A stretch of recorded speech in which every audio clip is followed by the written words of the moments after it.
Hello there and welcome to Community Life. Here we talk with community experts about their life journeys and learn from each other. And today we have a conversation with Tom Ross, the honest entrepreneur who started his journey in his early teenage years, a finalist for the UK Young Entrepreneurs Festival a decade ago, and since then a founder and CEO at Design Cuts, a community of 1 million creative with a passion for community building and mentoring people, and a dad who's making up stories for his daughter. So, hello, Tom. Hey, Yuri. Thank you so much for having me on. I appreciate it. I've searched for so long. I was following so long your professional journey, and today we're talking about your life journey. So, recently you've shared how your professional life and approach to work-life balance changed over 10 years. And tell me, what changed in your professional life? I mean, how changed your perception of yourself and the world around you over 10 last years? Wow. A lot is the short answer. So, as you say, I've been running my startup Design Cuts for a decade now. And I've gone through a lot of phases of business and life.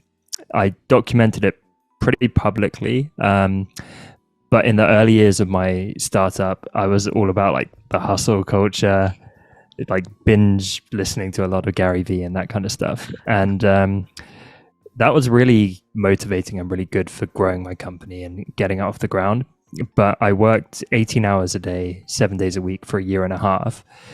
This resulted in horrendous burnout, health issues, major stomach surgery, and then I was like chronically sick for years afterwards. And it was a really, really rough time. So if you imagine, I was kind of hyperactively working every hour on my company. That was like really taking off and going well and very exciting. But then these health issues were creeping in and getting worse and worse. And then when I was super sick, like I was really unwell, we at that point already had a member base and a team and payroll and all that kind of stuff. And so I had to kind of navigate that period whilst I was very unwell, like trying to keep it all together because it was everything that we'd worked for. But yeah, thankfully, we had an incredible team. I've got incredible business partners and had an incredible girlfriend at the time who's now my wife and the mother of our daughter. And we kind of got through that patch. Then I would say we were kind of in like the scaling mode, and that lesson forced me to delegate more and stop trying to do everything myself. So we built a bigger team and infrastructure and that kind of thing. And now we're almost in like a third chapter or entering a third chapter, which is like taking some of the wisdom and experience we've accrued over the last 10 years, but actually weirdly getting back to our roots. Because as you scale, it's easy to lose touch with a lot of the stuff that you did in year one. But I love that stuff. I love it so much. So that's things like, being very community focused, and all the kind of fun startup stuff that you do in the early years.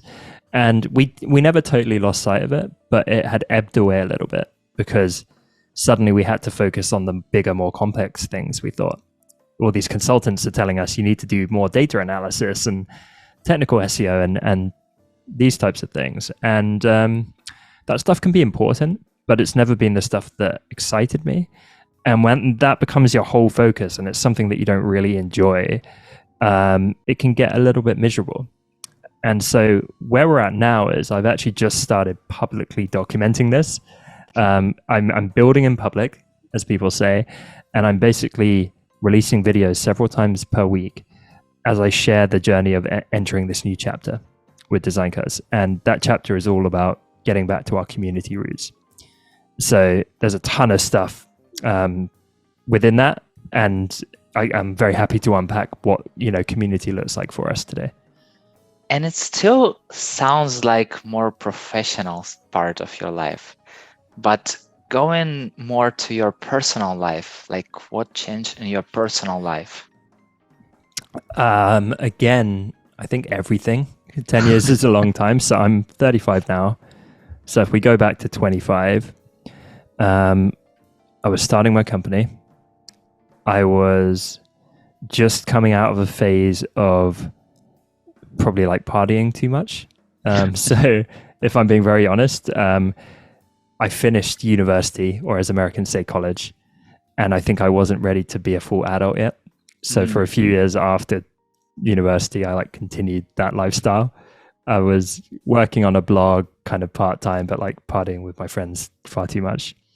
I had no responsibilities until the company launched. That then consumed everything. So my life kind of was work. And my girlfriend was very, very patient and like put up with me working all the time. And we were in our 20s, so we could do all the stuff that you do in your 20s. We could be selfish, and when I wasn't working, we would go on holidays and go skiing with friends, and enjoy our food and everything that we like to do. And now, fast forward to me being 35, and I'm very grateful and I love my life, but it's very different. I'm a dad. We have a 10-month-old daughter, and now life is very adult indeed. It's not just being responsible for our team at work, but it's looking after this young life, and she's beautiful and amazing. Yeah, genuinely, I love her so much. Everyone says that, but it's crazy. We're married now, my girlfriend and I, now wife, and we moved to the country. We've got the country house and the dog, golden retriever called Dakota. He's very sweet.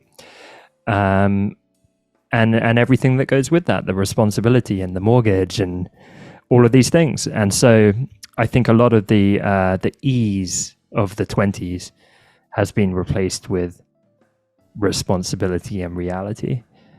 But at the same time, whilst that can be hard and challenging and juggle everything, I don't think I'd change anything either, right? Like I wouldn't go back to being that carefree 25-year-old, because I've got an incredible family and so much to be thankful for. Golden Retriever, is it your dream or your wife's dream? That's a good question. I didn't grow up with dogs, and so I never really got the dog thing, which used to sound crazy to people. I was like, I don't understand the point. Like, you're picking up their poo and they rely on you so much and you don't get that much back. Like, you clean up their hair. What's the point? Was my understanding. But my wife grew up with dogs, and there was no way she couldn't have a dog in the family. So it was for my wife, and I'm like, fine, we have to get a dog, I guess, but at least let me pick the breed. And I always loved like Labradors and Golden Retrievers, always very friendly. So I'm like, cool, let's get a Golden Retriever. And we did. And now it's gone the other way, where I'm like the dog dad, where I really love our dog, and like I take her for a walk every day, and she's really like got the nicest personality. And now I get it. Now I'm like, I understand. Like, this is why people love dogs. And I heard something the other day where apparently the hormone like serotonin that we have released when we fall in love, we get like a jolt of this hormone as humans. We get that amazing feeling when we fall in love with someone for the first time.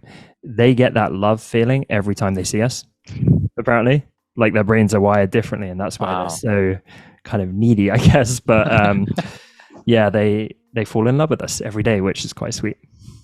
Every day and several times during a day, I would say. So, yes. And what are relationships of your dog and your daughter? Oh, like the best. Like, actually the best, because a lot of people were trying to warn us about that. Oh, the dog's going to get jealous, and be careful, with them together. And obviously we don't leave them unattended together. It's still a dog. But they're both really sweet. So Dakota, our dog, is super patient. Stevie, our daughter, will be there like grabbing her and cuddling her, and she just like patiently will like nuzzle into her because she's very gentle. And I feel like they're best friends already. And our daughter Stevie loves dogs. Like, she loves Dakota, but like any dog, any animal. We have horses opposite our house, like not our horses, but in a field. And she just seems to love animals at a young age, which is very sweet. For you, what is the hardest part of being a father?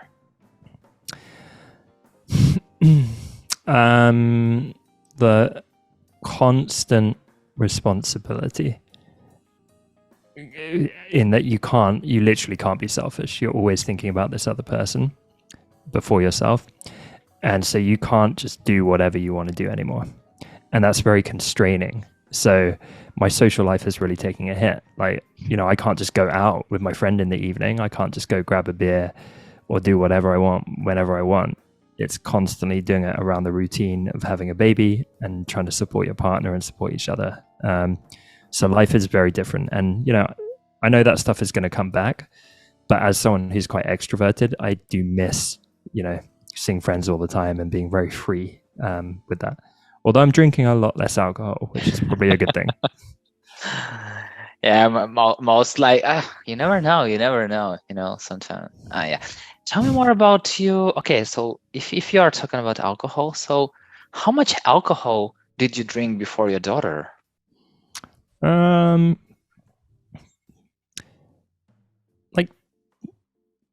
I mean, not crazy amounts before my daughter, but if we go back in time, like we have quite a big drinking culture in the UK. So I think at like teenage years, university years, and then a couple of years afterwards, like way too much. But that's quite a generational thing. It seems like the younger generation are drinking less, which is really nice to see. But my generation and older, it was like you grew up and that was just what you did. So now, like, we don't drink during the week. We never really did. But we used to go and like party with our friends at the weekend, like every weekend. And now we don't. So now we don't really drink in the week and we don't really drink in the weekend. Basically, don't drink. Have you ever woken up without remembering what you've done the previous day? Yes, but very, like, quite rarely, because I like to retain control. I'm not one of these people that like will just completely let go and spiral out of control. And I saw a lot of those. But yeah, like at university, I think my 21st birthday, I just woke up and it was like black. I had no idea. And all my friends were like, "Oh my god, like you were dancing on the bar in the student bar and all this stuff." I'm like, okay, if you say so. I'll just trust you. Yeah. Okay, so let's start from the beginning. Tell me about your parents. Who are they? So yeah, my mum and dad are Sue and Bill is their names. And yeah, I had like a pretty idyllic childhood, I would say. Like I think my brother and I were raised pretty well. We were brought up well, and manners and kindness and all these things were quite instilled. Yeah, they're quite different people, I think, from each other and from me in some ways, but I have similarities to both as well. And I don't want to get too into details, but my dad just went through something quite hard recently, and so that's been like something like health stuff, and so I've been trying to navigate that and be there for him. And yeah, it's hard to watch your parents get older, I would say, for sure. How did you feel during your dad going on through the things? Yeah, it was really scary and challenging. And like I say, I think this is something a lot of friends are seeing at the minute, because we're getting to an age where our parents are getting older. So I keep talking to friends who are going through similar stuff, and it's like, oh man, like, again, I guess it's part of adulting that suddenly you become the one that is concerned about your parent, and instead of when they raised you, it's the other way around. Yeah. And you told about idyllic childhood. What do you mean by saying that? I mean, like, parents that loved you, which not everyone is lucky enough to have. Good sibling relationship, nice school, like nice friends. Grew up in quite a nice area, and yeah, I'm always very aware of, I guess the privilege of that, and I'm very grateful for it. I'm not one of these people that has like come from the mean streets and so on. But at the same time, I think there were a lot of gifts afforded to me through like a good education and supportive home environment. And they definitely laid the foundation. But what I've done is very different from anything that my family knew, like all the online stuff. So that was never kind of just given. That was something I just geeked out over. Like since getting on the internet, I would just like lock myself away and like figure it out. And same with design and like everything I've done in my career, I would just obsess over it. And my parents like wouldn't always fully understand it. They'd be like, "Oh, like what are you doing over there?" But cool, like keep it up. So they'd be supportive. But like No. I think because it was such a new thing, it's not something where it's not like carpentry or something where like your parents are going to sit you down and like show you how to do it. They were more just like, okay, have fun. Do they understand now what you're doing? As well as they can do. Yeah. Maybe not all the nuts and bolts, but they pretty much get it, which is more than a lot of people, right? I don't know if you find this, but sometimes I wish I had a very simple to understand job. Because if I'm at a dinner party, what do you do? It's a hard question to answer. And if you're just like, I'm a doctor or I'm a pilot, people are like, yeah, I get it. Yeah, everyone's a doctor, everyone's a pilot. Sure, we know how it works. Yeah, exactly. And when you're out of the professional circle, how do you describe what you are doing? Like what I do for fun. What do you do for professional stuff? Like if you are on a dinner party, how do you describe to people who are not in the community, who are not in the design, who are not in this entrepreneurial stuff? How do you describe to them what you are doing? I think I normally just say that I run like an internet startup, and then kind of leave it there because I don't want to talk someone's ear off. So if they want to know more, I can explain. But normally they're like, that sounds kind of cool. I don't get it, but like, yeah, at least it's not a completely embarrassing answer. At one point I used to say like I'm an entrepreneur, but then it sounded kind of pretentious. / it could mean anything. It could mean you're a complete failure in life and you've given yourself this make-believe title. So yeah, startup sounds better, I think. What kind of brother are you? I think it evolves, right, over time. So I've got a little brother. He's 18 months younger. And I say little, like I'm pretty tall. I'm 6'2". My brother's 6'4". So he's like pretty giant, not so little. Yeah, like when he was born, there's pictures where I was like really obsessed with him, like just peering over his cot. And very loving. I think we had a really nice childhood growing up together. We had like the rocky teenage years where you just annoy each other so much, and it's all the teenage hormones, and you're like fighting and that kind of stuff. Then we'd like visit each other at university age and hang out, which was nice. And now like we're kind of we're like close but not super close. So he's got 2 kids, I've got 1 kid. Like I just went to his son's birthday at the weekend, which was really nice. But we don't see each other all the time, and we're kind of similar in some ways but very different in lots of other ways. So it's like I love him, I'm proud of him, and he's a really great guy, but I wouldn't say we're like best friends that hang out constantly. But I think that's quite normal, right? Like most people aren't. Totally. It's like, everyone has their own path, and sometimes they intersect, sometimes they're not. So it's all up to, how it's all up to life. And Tell me, did you ever get into some troubles together? um, Honestly, nothing too bad, and that's a really lame answer. But um, yeah, we weren't like together. We weren't super um, rebellious. Like we were pretty good kids. Like I'm sure we had our moments individually. I remember one time, how old were we? Not that old, like 10 or something. And I still feel bad about this to this day, but we were fighting like crazy.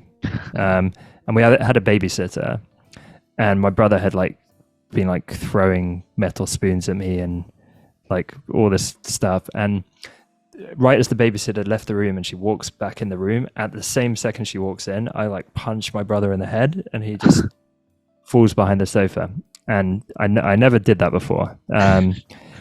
And she's like, "What's going on?" So yeah, there were moments like that, but yeah, we weren't bad kids causing trouble all the time. Did you have a conversation with your parents after that? Yeah, I'm sure they. I can't remember, but yes, probably. Yeah. You are the Master of Arts in English Literature. So why did you decide to study English literature? Two reasons. One, because my parents told me to. Not like an order, but they were like, "Go get a quote unquote proper degree." And I was like, "But I'm really interested in, this online stuff and graphic design and all of this." And they're like, "Go get a solid degree. Like, you'll thank us." And so I was like, "Well, I'm like, don't find maths very easy, and I'm quite good at English naturally, and it comes quite easily. So I'm like, well, I'll do English, I guess." And that was literally why. And then I went to like a reasonably good university. Barely did any work. I did like the bare minimum to get the grade I wanted, which is something a lot of people do.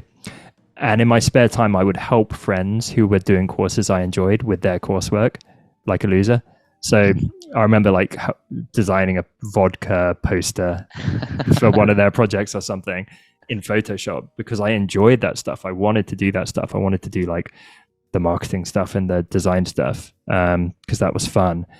And then I'd go back to my course and they'd be like, "You need to read 1,000 pages of Paradise Lost or Old English today." And there were some fun parts. I mean, I minored in film and philosophy. So I love film. I love watching films. Like, because I did no work at university, I watched 2 films a day for 2 years, which now seems crazy because I have no time. So seen a lot of film, love film, and want to direct a film one day, which would be fun. And then, yeah, philosophy was just like a good thought-provoking course. What kind of films were you watching? Very varied, but through the course, got to discover a lot of films that I still love to this day. So, La Haine, if you know it, a French film, really beautiful films. It would be the kind of films that you'd watch, and it would make you want to watch it, make a film rather, because you think, "Oh, I love what they did with that long shot or that tracking shot," and you'd want to emulate it. But yeah, like a ton of good films. I got on. There's an app called Letterbox, I think it's called. Recently, it's like social media for film, and so you can mark all the films you've watched, and I found that a really interesting exercise because you forget so many, but when you see it pop up, you're like, "Oh yeah, I did see that years ago." So there's now like hundreds of films organized, and yeah, it was a nice trip down memory lane. And what is your favorite film right now? Oh man, that's like asking a favorite song. Yeah, exactly. Yeah, that's really difficult. Okay, let's make this question a little easier. Is there a film you were watching for, let's say, 5 times? Yeah, tons of them. Okay, it's not getting easier. So I mentioned La Haine. Like every time I watch that, I really love it. I really liked Lost in Translation, actually. Yeah, something about that film always kind of spoke to me, and I liked how it was shot on location, and that kind of thing. Um, I'm partial to a bit of Wes Anderson as well. So Grand Budapest Hotel is a really cool film, I think, and Rushmore. I've always got a soft spot for Rushmore as well. But yeah, like a whole spectrum. And thing is, I never took it super seriously. Like some people were very fancy about their films in the class. You'd say favorite film, and they'd be like, "Oh, Battleship Potemkin" or something like out the 1920s. And I love Old School with Will Ferrell. Like it's just a ridiculous, silly film. But I used to love watching that with my best friend. So I think you don't need to be snobby with your films. You can enjoy like high art, but also stupid films and whatever you're in the mood for. Yeah, it depends. Definitely depends. And what about books? Do you like reading? Being very honest, when I was a kid, I was a voracious reader. I like Mm. tore through books all the time. Not the most like intellectual books, but when Harry Potter came out, I was obsessed because I was at that prime age. I was like 10 or 11, I think. And I read every Harry Potter book on the day it came out in the first 24 hours. And if you remember, some of those books were like pretty thick, but I would forget to eat because I had a really vivid imagination. And so I would disappear into this world. And that was the magic of those books for so many kids. Like you would just disappear into that magic world. So yeah, I did enjoy reading. And then I did a degree in English where they're trying to force you to read a lot. And honestly, that kind of killed it for me. And that sounds like a real kind of embarrassing thing to share. But I don't read that much now. And it's time as well. Like I'm quite time poor now. I never have time to sit and enjoy a book. It's something I might do on vacation, and that's it. So the only books I now read are on the bookshelf behind me, which are like a ton of business books because they're great for expanding your knowledge. So I really love them. But yeah, reading for pleasure is like a rare pastime now. Talking about business books, do you learn more from them or from conversations with people?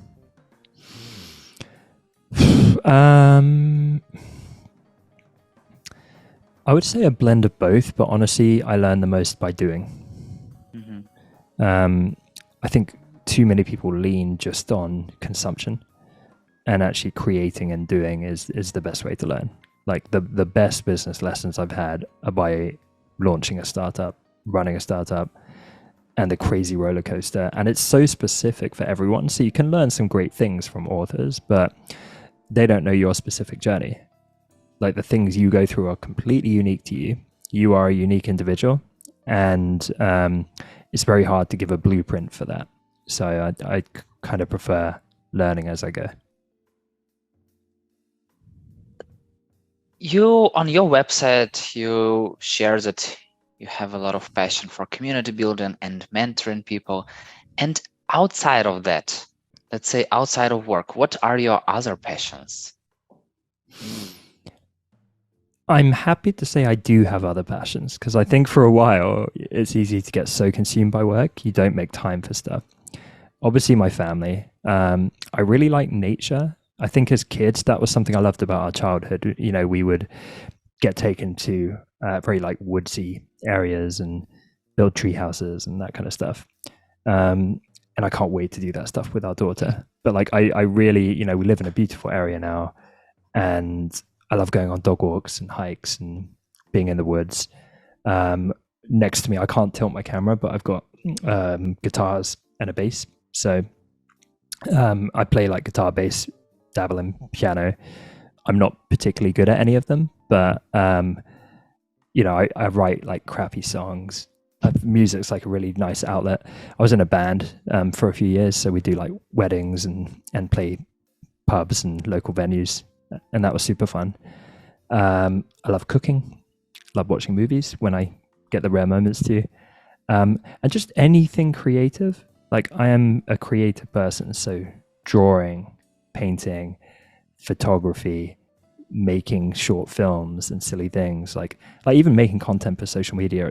It's something I enjoy, just creating. And same thing with cooking. It's like I love making food that looks kind of pretty and is just, yeah, like right now I'm obsessed with Instagram chefs. There's some amazing chefs on Instagram, and I'll see something and get inspired and be like, I want to try that. And since our daughter was born, I've been doing the majority of the cooking Mhm. to kind of rebalance things with my wife. And before that, my wife was doing most of the cooking, and I got worse and worse at cooking as a result. And now it's like a nice way that I can try and help out, but also I'm really enjoying it. It's like I've really like leaned back into that. So yeah, that's like, and country pubs and seeing friends and all the usual stuff. Why did you stop playing in the band? Because I stopped being friends with my friend that I was in the band with, which is really sad. We never had like a huge fallout. We just kind of drifted and went different ways in life, which happens. But we were really good friends. He was super talented. He was definitely the talented one in the band. And yeah, I miss it because it's not the same. Like writing little stuff in your bedroom is not the same as playing music with someone else. So that is something I want to fix at some point, whether it's like a future band or like go to like a open mic and like jam with other people or something. Yeah, I really miss that. I meet more and more people from the community world who play some instruments or writing songs or all this stuff. So one day I believe we can create community builders band. So I will I would definitely love it. invite you. Do you play stuff? Unfortunately, I just love music. I just love Oh, listening that's to not it. unfortunate. That's the best. Yeah. Like I'm talking to so many people, and somebody playing guitar, somebody's playing piano, somebody playing all this kind of instruments, and I was like, oh my God, you are so lucky that your parents, put you into some school, into some musical school sometime before. And I was like, I was growing up just listening to music, and Mm. totally different kind of music. It can be like classical music, or it can be rock music, and like it's on different sides of like musical, let's say, ladder or whatever. But still, so I'll be this person who like listen and maybe can try to sing a little, but you never know. So I'm the worst singer. So anyone that can sing, I'm really really jealous. It's so I never did music at school. What happened was a bunch of my close friends started doing instruments or already played instruments, and I got really fed up because I'm like, all you're talking about is guitar, and you're all playing guitar, and I felt really left out. So I taught myself. I've never had lessons. I just like found tabs online, and I think no one in my family is like naturally that musical, including me. So I was quite slow and painful to learn it. And even now, like I've played for years, but I'm like very average at best. But I really love it. Like it's great. But I never learned theory, so I've got quite bad technique, I'm sure. while playing music, what do you enjoy the most? Like what music do I like listening to? I mean, like, what do you enjoy the most in this process of writing a song or playing the guitar or? I think because I'm creative, I always prefer coming up with original stuff, even if it sucks. So it's quite rare that I will sit and learn an entire song, and I'd be a better guitarist and bassist if I did that.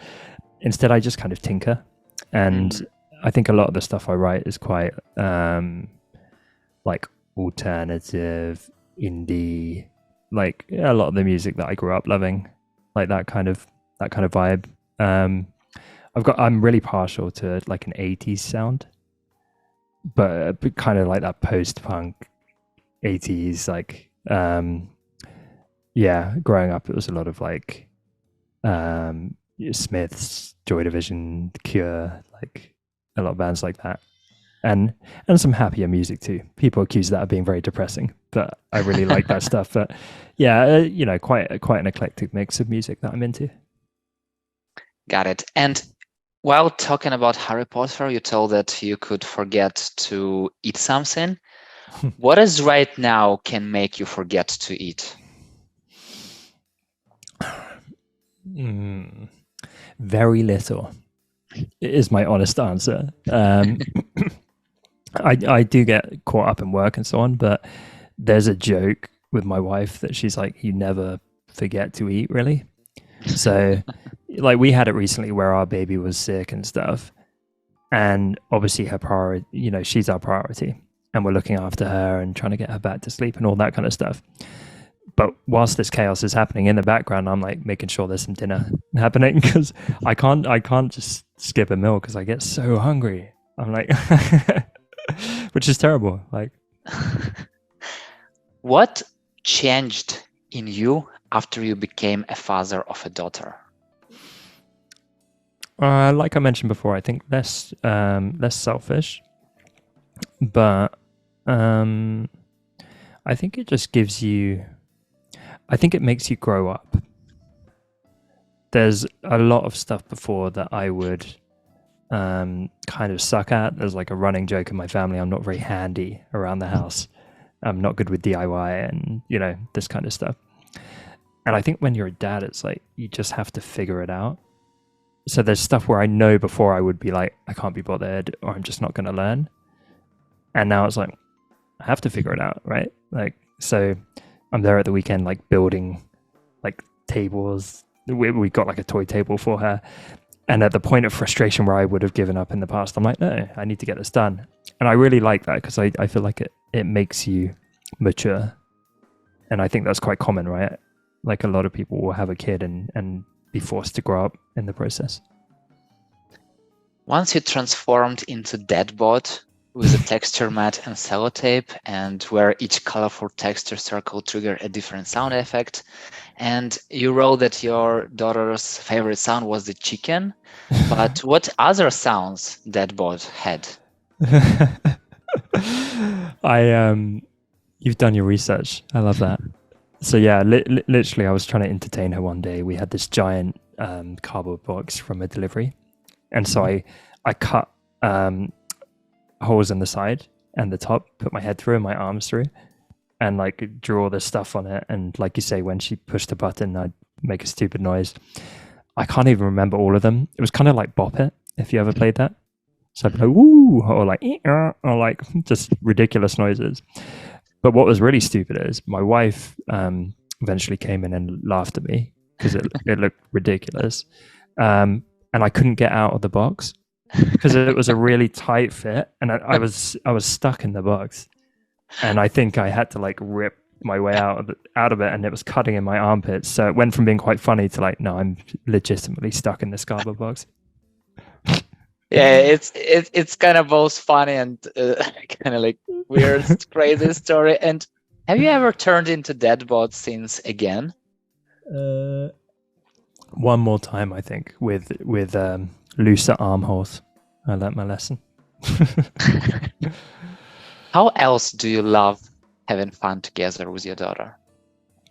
So I put a post on Threads today saying something along the lines of, I've often believed that I'm the funniest person on earth, and my daughter has confirmed this now, because she's in a really sweet phase where she's like laughing hysterically, and it would just be really stupid stuff. So it's like blowing raspberries. We keep doing this thing where we like hold her feet and be like, stinky toes, ew, and she'll like find it hilarious. So it's like it's really silly things like that. She laughs hysterically every time I put her up on my shoulders, and so I spend a lot of time like running around the garden with her up on my shoulders, and she's like shrieking with delight. And that's what I mean, like this phase. Have you got kids, Yuri? Yeah, I have 11 years old son. Oh wow, okay.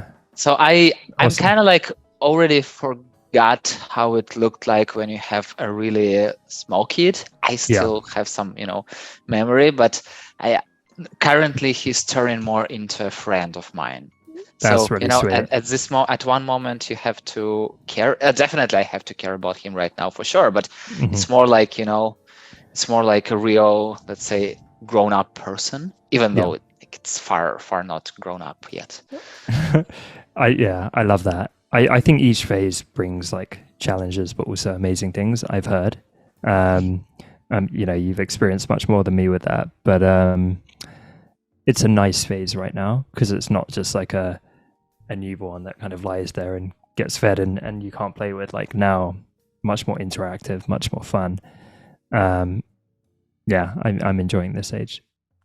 And talking about the age of your daughter, what I remember the most from this early childhood, I would say that this moment when this little person, this little human turning into person who understands. So Mm. at some point, it's like the kid is only eating, pooping and like screaming and sleeping. And then like immediately it starts smiling, it starts discovering, it starts, crying, but not that because they are hungry, but because of Yeah, like, emotional. Yeah, yeah. And it's one of the best, one of it's the pretty best cool. things. Yeah.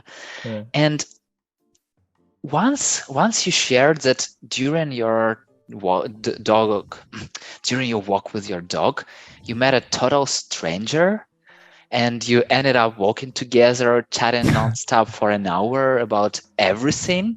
Hmm. So how did this conversation start? Well, I think first of all, since we moved to the country, people are more friendly, Hmm. which has been really nice.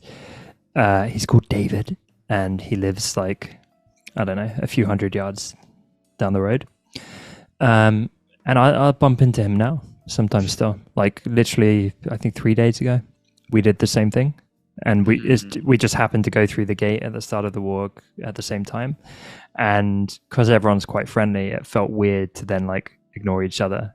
So we got talking. It was like, and one of us said like, "Should we just walk together?" I was like, "Yeah," and then it just turned into like a massive conversation. It sounds like, but at first time it was talking to a stranger, Mm. but how it looks like for you right now? Yeah, it's nice now. Like, yeah, you bump in and kind of have a catch up. But he said the other day, so my wife's name is Maxine, Max, and he was like, "Oh, the other day your wife was out with, you know, Dakota, your golden retriever, and so I got talking to her and having a chat and asking about the family and stuff, and she didn't seem as friendly as normal and a little bit confused maybe, and when I clarified if her dog was called Dakota, she said no, and I realized it wasn't your wife. It was some random person that looked kind of similar because he only met my wife once and forgot what she looks like, and she was like, thought I was the biggest weirdo. He says. I can imagine this human face when he asked, like, "What about like how's Tom going on? Like, Yeah, how's pretty Tom much. doing?" Yeah, it's a fun story. Also, you shared that one quote always hits you, that you're only given a little spark of madness, you mustn't lose it. So, how do you make sure that you are not losing your spark of madness?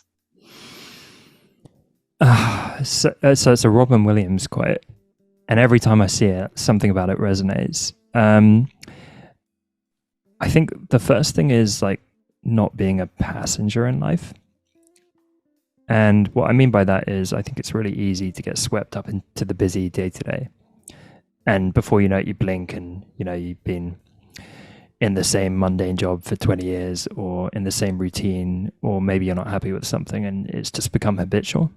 Um, and I much prefer to kind of zoom out and think, well, no, how can I try and shape my life in ways that are going to continue to engage and excite me?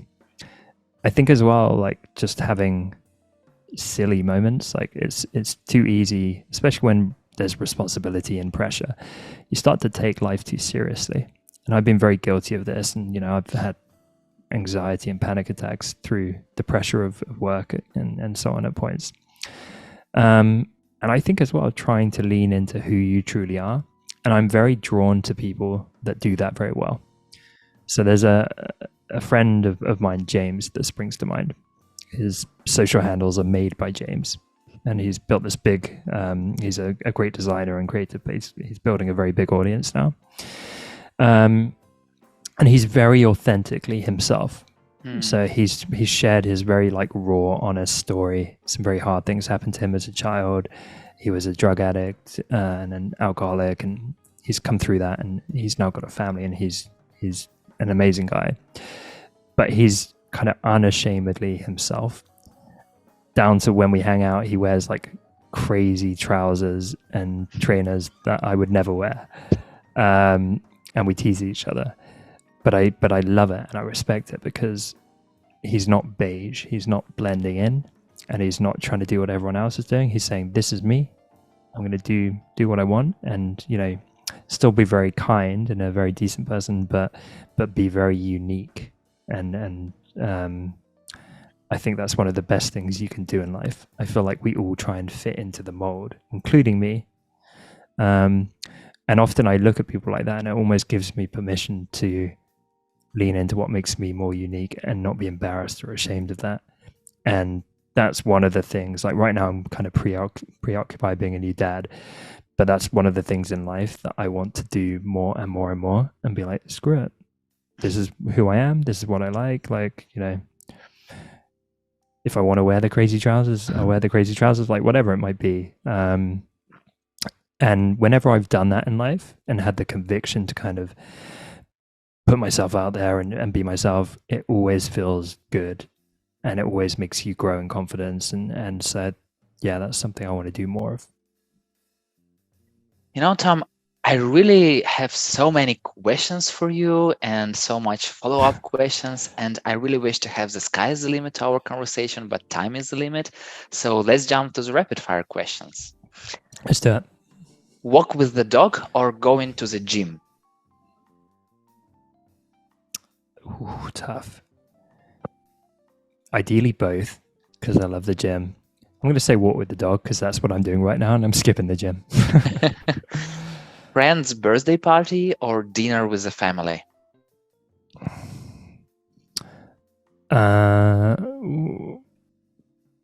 Again, both, but maybe friend's birthday party with my wife there, just because I like people.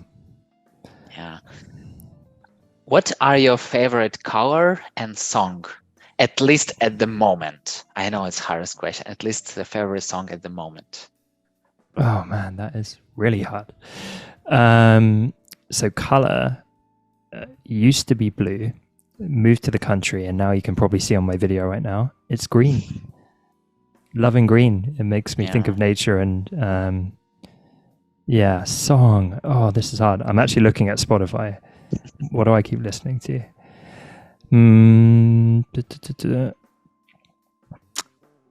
I've been keep listening to "Son of a Preacher Man" by Dusty Springfield because I saw Pulp Fiction recently, and they got that great scene with Uma Thurman where she puts it on the record player.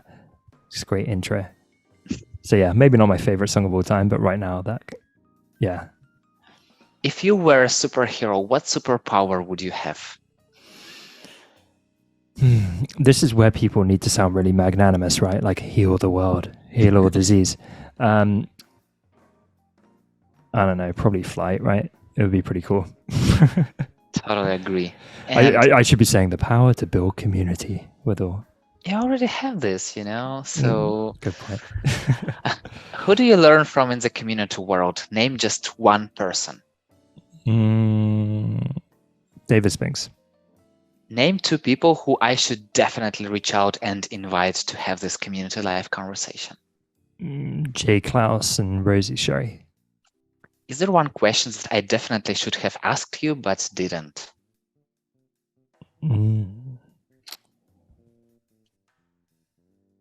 Why do I care about community? I told you that I'm trying to use the word community as less as I can, but still, why do you care about community?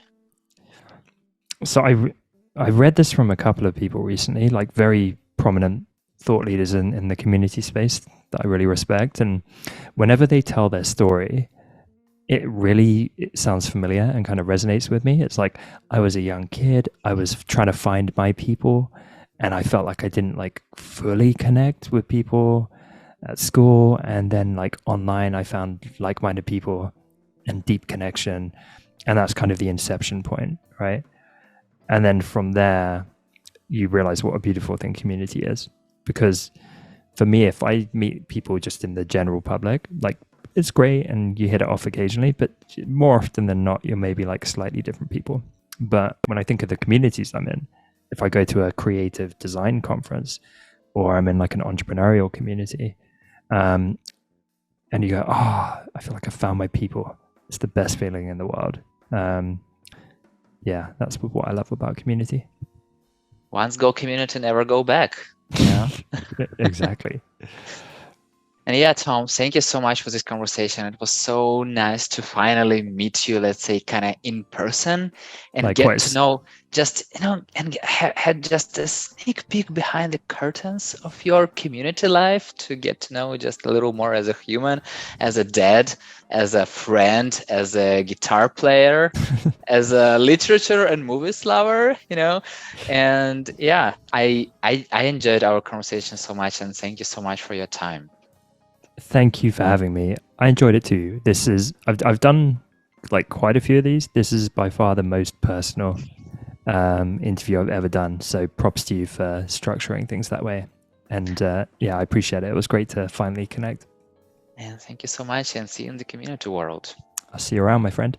And thank you so much for listening. If you like the show, hit the like button or 5 stars and share it with your friend. That's it. We're done. See you in the next episode.